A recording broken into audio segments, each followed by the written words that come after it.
अब आता है चैप्टर 1 का लेक्चर नंबर 13, ठीक है। इसमें हम लोग क्या सीखेंगे कि ये जो सर्किट होता है इसमें ट्रांसफ़र फंक्शन कैसे अप्लाई करते हैं, ठीक है। तो देखो ये सब जो है ये सब ओपन लूप मतलब ओपन सिस्टम के कैटेगरी में आता है, ठीक है। तो इसमें ट्रांसफ़र फंक्शन का फॉर्मूला क्या होगा, आउटपुट अपॉन इनपुट, ठीक है। अब ट्रांसफ़र फंक्शन का ये फॉर्मूला तो हमने पढ़ा हुआ है, that is output upon input होता है, ठीक है। और आउटपुट अपॉन इनपुट में क्या चीज़ का आउटपुट, ठीक ना। तो क्या चीज़ का, तो कुछ भी चीज़, मतलब वोल्टेज ले लो या करंट ले लो। तो अगर वोल्टेज लोगे तो output voltage upon input voltage, ये ट्रांसफ़र फंक्शन हो जाएगा इस सर्किट के लिए। अगर करंट लोगे तो output current divided by input current, ठीक ना। तो इसमें कोई स्पेसिफिक एलिमेंट का निकले, जैसे मान लो कैपेसिटर के अक्रॉस हम लोग ट्रांसफ़र फंक्शन निकालना है, तो सिंपल है, वोल्टेज डिवाइडर रूल अप्लाई करोगे तो ऐसे हो जाएगा, that is out capacitor voltage is equal to input voltage into capacitor का impedance divided by total impedance, ठीक है। तो यहाँ से जब इसको यहाँ लेते आओगे तो ये आउटपुट अपॉन इनपुट का रेशियो हो गया, और आउटपुट अपॉन इनपुट क्या, output voltage divide by input voltage. और ये जो रिलेशन होता है आउटपुट अपॉन इनपुट, इसी को तो ट्रांसफ़र फंक्शन बोलते हैं। कहने का मतलब इस सर्किट का ट्रांसफ़र फंक्शन ये हो गया, ठीक है। तो ऐसे ही ट्रांसफ़र फंक्शन निकाला जाता है, कोई भी नेटवर्क का निकाल सकते हैं, ठीक है। तो इसमें हम लोग को बस आउटपुट अपॉन इनपुट का रिलेशन फाइंड आउट करना होता है। अब वो KVL से फाइंड करें या KCL से या VDR से फ़र्क नहीं पड़ता, बस ऐसे रिलेशन फॉर्म करना होता है, ठीक है। अब इसमें फर्स्ट ऑर्डर सिस्टम, तो S का जो पावर होता है वो हमें बताता है ऑर्डर ऑफ द सिस्टम, ठीक है। ऑर्डर से क्या पता चलता है, ऑर्डर से ये सब चीज़ पता चलता है, ठीक है। एक और चीज़ गेन, गेन क्या होता है, ट्रांसफ़र फंक्शन को ही गेन कहते हैं, ठीक ना। मतलब गेन भी क्या हो जाएगा, तो यही आउटपुट अपॉन इनपुट को ही गेन कह देंगे, ठीक है। एक और चीज़ दैट इज़ भूल गए, दैट इज़ तुम्हारा कोई भी सर्किट है, तो कोई भी सर्किट जो है वो टाइम डोमेन में रहता है। मतलब अगर R है, C लिखा है, VI लिखा है, तो ये टाइम डोमेन में है, ठीक है।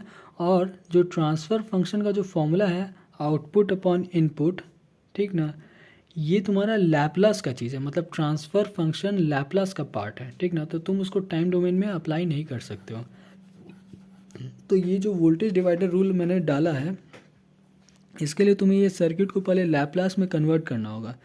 लैप्लास में R तुम्हारा एज इट इज़ C बस 1/CS हो जाएगा, वोल्टेज सेम करंट सेम, ठीक ना। तो लैप्लास में पहले कन्वर्ट करेंगे, उसके बाद जो हमारा आंसर आएगा उसको इन्वर्स लैप्लास करना होगा। क्यों, क्योंकि क्वेश्चन तुम्हारा टाइम में है, तो इसका आंसर भी टाइम में ही देना पड़ेगा, टाइम डोमेन में ही, ठीक है।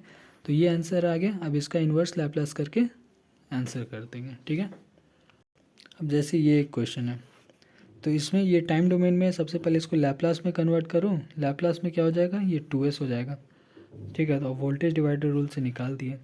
उसी तरह से अब इस क्वेश्चन को अगर कैस्केडिंग बना दिए, ठीक ना, मतलब ऐसे हम लोग ऐड कर दिए,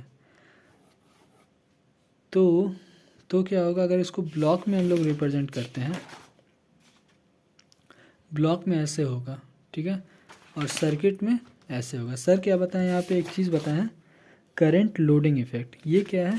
तो बेसिकली देखो, जो करंट यहाँ पे देखो, जो करंट यहाँ जा रहा है वही करंट यहाँ आ रहा है, ये दोनों सीरीज़ में है। लेकिन जब कैस्केडिंग बना दिए इसको, तो जो करंट यहाँ है वो डिवाइड हो रहा है, मतलब इसमें वही करंट नहीं है जो इसमें था, ठीक ना। तो सर्किट में क्या हो गया, करंट डिवाइड हो गया, इसी को बोलते हैं करंट लोडिंग। मतलब यहाँ पे करंट का लोड हो गया, ठीक ना। कैसे लोड हो गया, कि जो करंट यहाँ आ रहा था वही करंट इसमें नहीं जा रहा है, वो डिवाइड हो गया, ठीक है। लेकिन अगर ब्लॉक की बात करें, तो जो करंट पहला नेटवर्क में था वही सेम करंट दूसरा नेटवर्क में भी है, ठीक ना।